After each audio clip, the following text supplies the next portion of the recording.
Hey guys, welcome back. Tisha here, back for another Love and Marriage Huntsville review. Let's go ahead and just jump right into this. Go ahead, do me a favor and hit the like button as we begin this episode. So we begin the episode with the two clowns, Trisha and Kim.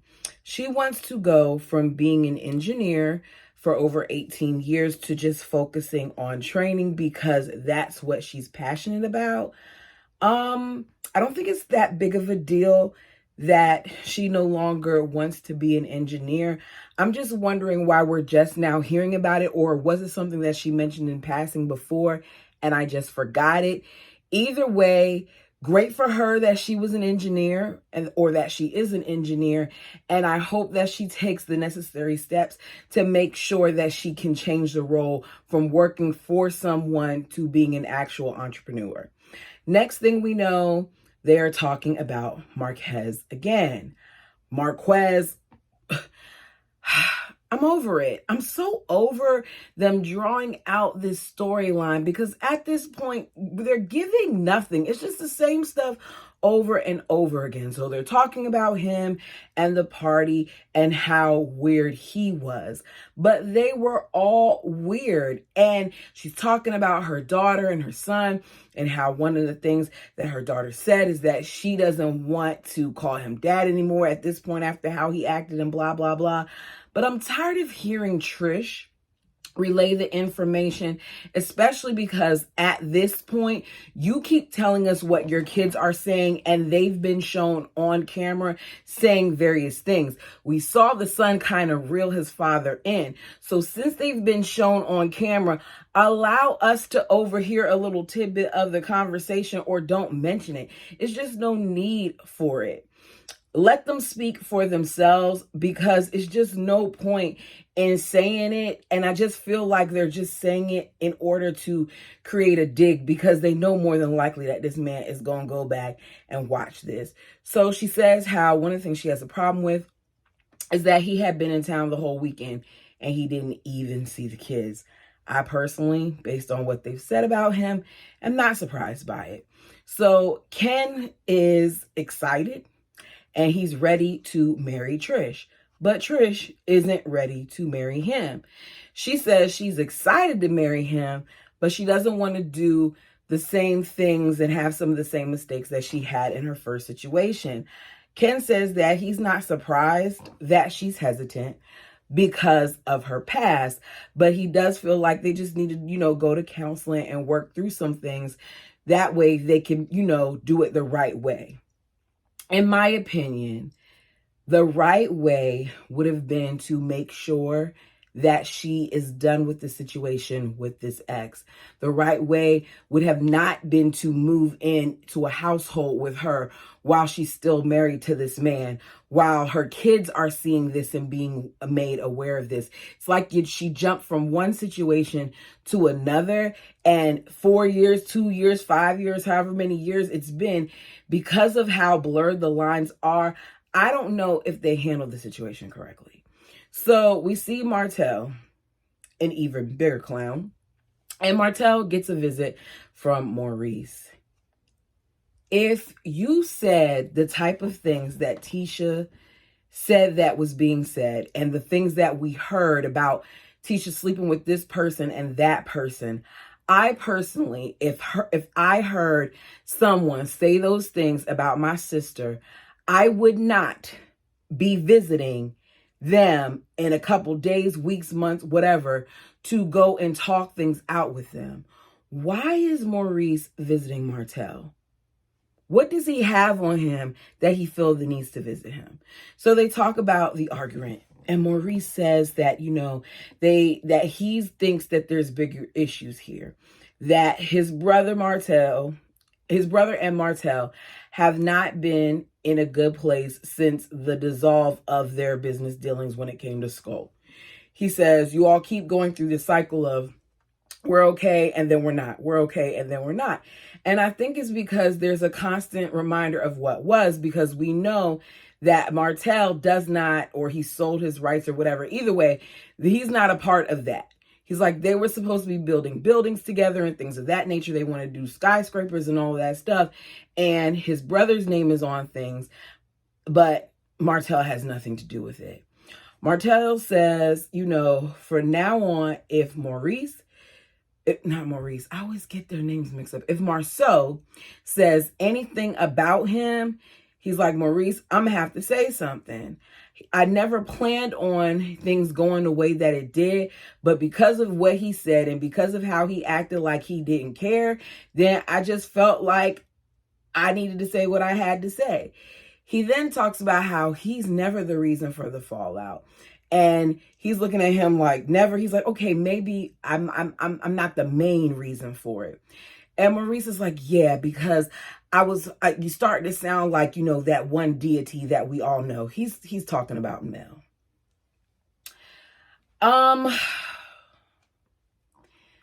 Maurice and Martell, sometimes even Marceau, are examples, in my opinion, of what happens when you have men that feel like they can put batteries in women's backs or in people's backs and then have them fight their battles. Because we should be talking about the real issue on hand, which is this DUI. And instead, he's bringing up his issues with Mel and the things that Mel has said. Like Mel posted it on social media and blasted him on social media, saying things about him when all she did was ask members of the cast what they think about the situation. It's a show. And you all would have done the same thing. He says Mel came to the party saying that she was disappointed in him. And he just feels like, I'm not about to let, her do to me what she did to you and everyone else. To her, you're Satan in the flesh. This is coming from a man that we now know, like the others, was made aware of the RP, whose brother stated in front of his face that is true. And his bald-headed tail is sitting up there talking about how he feels like Mel is like Satan. Whether you like Mel or not, whether you agree with Mel or not, there are things that everybody has done that I have disagreed with or agreed with. I do not feel like Mel is always innocent. No. But let's call a thing. And let's be able to recognize that Mel has a right to be upset because of the level of violation she has received from this man. So I say once again, what does he have on you that you're sitting there and you're trying to act like you don't understand why Mel's responding the way that she was responding? So he feels like Mel should have came to him and not talked to everyone about it. And then we get a flashback of Kimmy relaying the story to him about the conversation that she had with Mel when they went up to eat. And saying that, we weren't going to talk about it. Because Mel said y'all weren't going to talk about it. And they still aren't talking about it. We are talking more about Mel's response, as I said earlier, to the situation than we're talking about this situation and exactly what happened. Because 1 minute Kimmy's talking about how she thought you were at work. Then the next minute she's talking about how she got up out of bed to go find you. Then the next minute she's saying she was with you. So don't act like it's odd that people are wondering what the situation is. Because whether you like it or not, people are going to talk about it. You're a public face and you love to act like you're on high ground when you're really not. So Maurice feels like he has given Mel grace, that he feels like Mel's image is important to her, as are all of your images. That's the whole reason why right now you're feeling away and you're so upset, right? Because you feel like she's saying disparaging things about you, which is a part of your image. So why are we sitting here acting like Mel is the only one concerned about her image when they all are? I'm concerned about my image. I got my whole nose ring right here and I can see it right now and it looks like a boogie and I'm concerned. So let's not act like when you're on this national platform, well, is it national? When you're on this platform, that there wouldn't be some concern there. So he says, she got where she is because of Martell. You're part of the problem. Because those are the very things that he said in interviews, which if that was the case, how comes his side chick isn't where Mel is? She got where she is because of her and because of her willingness to share certain things that the rest of y'all weren't willing to share. And let's be clear, had she not shared those things, had she not been as open and honest, y'all wouldn't have been renewed for a lot of seasons because y'all aren't telling us anything. So the same way you're trying to say that she got where she was because of him, you need to thank him for getting you where you were too if you have that mindset. I'm just saying. He said that, the Mel that he knows has been gone for a long time, like a good 6 years. Instead, the new Mel, he's like, how do I say this? She's a tactical Mel. Martell's like, yeah, that tactical Mel is eating me up. So Marceau says in his confessional that, hurt people hurt people. And he tells Martell that, you just got to let it all go. And I'm not just talking about Mel. I'm talking about Marceau and Tisha too. You had this whole drawn out conversation about Mel and that whole situation just to bring it back to what? That Tisha and them. And we already know that it's not over because he's done a whole interview with some girl that supposedly messed with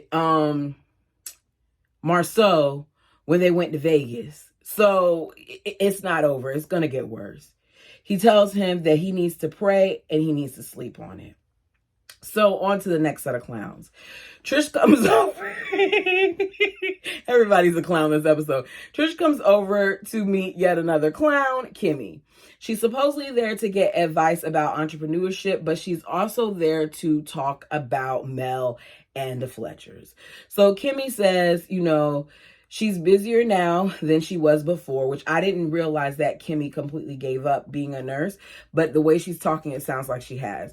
She says that, it's important if you're going to become an entrepreneur that you got to make sure that you have enough clients so that you can be an entrepreneur. That, you have to take all of that into consideration. Then Trisha tells her, I would like your help because I would want to find a commercial building because I want to own my own gym. Like my passion is fitness, which I get it. She says she's bougie. I didn't pick up bougie, but she says she's bougie and she wants a high-end establishment. Kimmy says, if you stick to it and if you do the work, you'll be fine. You seem like a bubbly person and all that other stuff. So it should work. She uses that as a segue to Mel and talking about how, she went from being bubbly and fine to how at the party she noticed she wasn't. And, the things that Mel said kind of, had her thinking. And, she didn't like the lipstick comment and Mel saying that it was on the internet despite them saying that they didn't hear it. So her and Trisha are talking about this and Trisha's like, yeah, I didn't hear that either. Why, whatever. I don't even understand, Kimmy, why you felt the need to rehash this with her. You already said you were going to have a conversation with her. You should have left it at that. But this is what we do because what else does Kimmy have to do? She don't want to talk about her husband and the stuff that he's done. So we're going to talk about Mel yet again.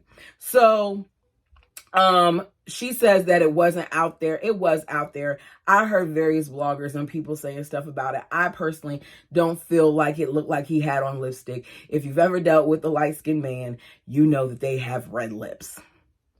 Trust me, they do. When they get mad, when they drink, when they put something cold to their mouth, when they go outside, sometimes those things even turn blue. It's just what happens. So I feel like people were putting, more into it. Could he have been cheating? Yeah, probably. But I didn't notice any lipstick. She says that Mel said, she won't do it anymore. They talk about Martell's open house, and Trish says she wasn't sure if she was going to go because she didn't like the way that this whole situation with her and Martell was spun. She said because, the Fletchers are close to them, and I feel like the situation is weird because, Chris is who connected us. So Kimmy's like, what you mean? What you mean they connected you? Did he not know about, your situation?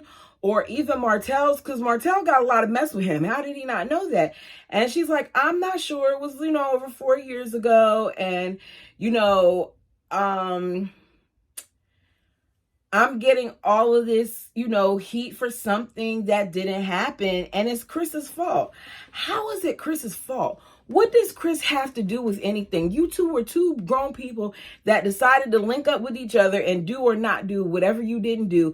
It don't have nothing to do with Chris. But we're going to go ahead and talk about this because apparently we don't have anything else to give. She says she feels like boundaries were crossed. Kimmy admits that whenever she meets up with Trisha, that she floors her because she always has something else to add. She's a mess. And I just want to know, why now? Why didn't this information get shared however many scenes ago when they were on that long behind girls trip, or when you did that other scene with Mel and you were being asked 21 questions and answering them? You could have mentioned it a long time ago. Why are you doing this now? I'm trying to keep stuff going. So we see the clown again, Martell, and he meets up with his therapist to prove that he's a good daddy and he's following the court order. That's what I feel like is going on here. Y'all tell me what you think. So she wants him to focus on his goals and vision for himself. He claims he can't focus on himself right now because he has to, I have to focus on my kids, because of the divorce. And she's looking at him and she kind of calls him out on it. And she's like, you got to stop having the kids and using the kids as an excuse rather than assess what's really going on. I need to know that you're working on your inner thoughts and not just your outward appearance, because it seems like something that you're not doing. And he admits he's struggling with it.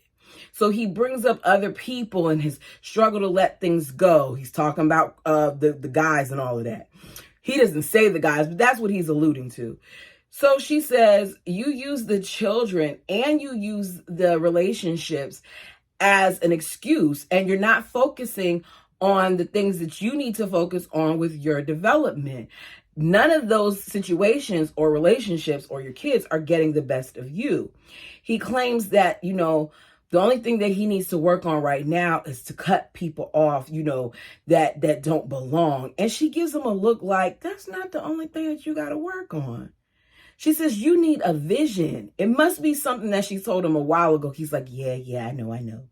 She says, be mindful, set your atmosphere, and pray. I hope that she did more than that when the cameras aren't on, because I think she was kind of easy on him.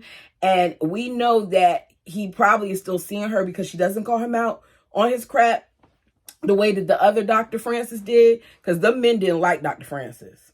So Martell arrives at the open house for his investment property that we've been seeing for how many seasons now that he still apparently can't sell. We see a few people come in to look at the house. I don't quite understand why the cast is here. It's giving, we need a scene with Martell to talk about this whole thing with them, and this is the only way we can do it. So y'all all come to the house for the opening. So the Scotts 2.0 are there. The clowns, Ken and Trish are there, and the Fletchers are there. The guys go outside, and Chris, with his dumb tail, like he already knows the answers, like, where's Marceau? And everybody was like, Marie says, you were there the other day at the park and you saw what happened. Yeah, he's not coming. And then the subject, Ken, starts talking about Marquez and how he thinks, the same issue that they sometimes have with the Scotts and the Holtz is the same issue that he's having with, Trisha's husband, and how, he leaves and he'll run up the street and he doesn't feel like he's making enough of an effort, and he is emotional, and he's like, I don't want to dog that man out, but he's not a man. You saying he's not a man is dogging him out. And I personally feel like Ken shouldn't be involved in this situation right now. All Ken does is make matters worse. And part of me feels like he does it intentionally. He can say all he wants to, that he wants this dynamic to be better. But you're sitting here and you're talking trash about these kids' father on television, and you're saying things that you're saying. They can see it for themselves. Yes. We don't need to hear it from you. To me, he's not a position as the side piece to be talking about that whole dynamic. And I think that Trish was wrong for pulling him in. So Martell says, look, he's struggling. He's not doing good. He's probably coming from a place of hurt. He says, Mel and I at this point have been separated for years. And if someone says, you still love Mel, I'm real quick to say, like, hell no, not after all the stuff that she's put me through. But if I'm being honest, I'm lying. We know. We know. Because just like he still loves Mel and doesn't want Mel to move on and wants to be able to do whatever he wants to do and keep Mel, it's the same thing with this guy. And he says, I just feel like Marquez still loves Trish. I feel like he does too. I feel like there's a difference though from loving someone and being in love with someone. I don't think he's in love with her, but I do think he still loves her. And I do think he misses what they had.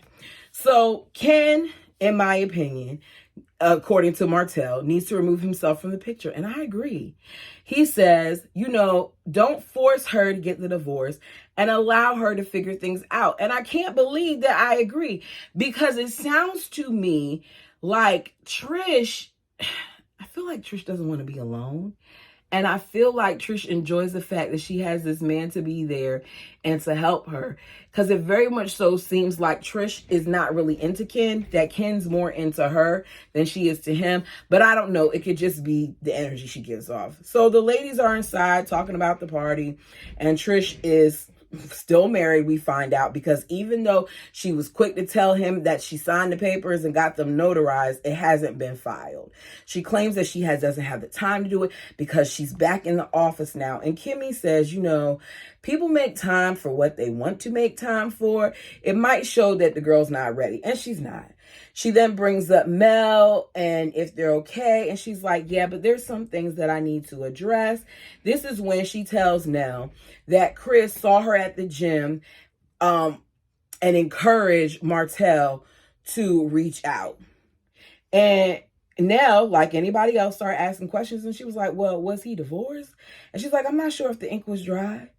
She said, after I talked to you now and I found out how close you and the Holtz were, I kind of felt like, it was and it made me wonder about, the loyalty basically.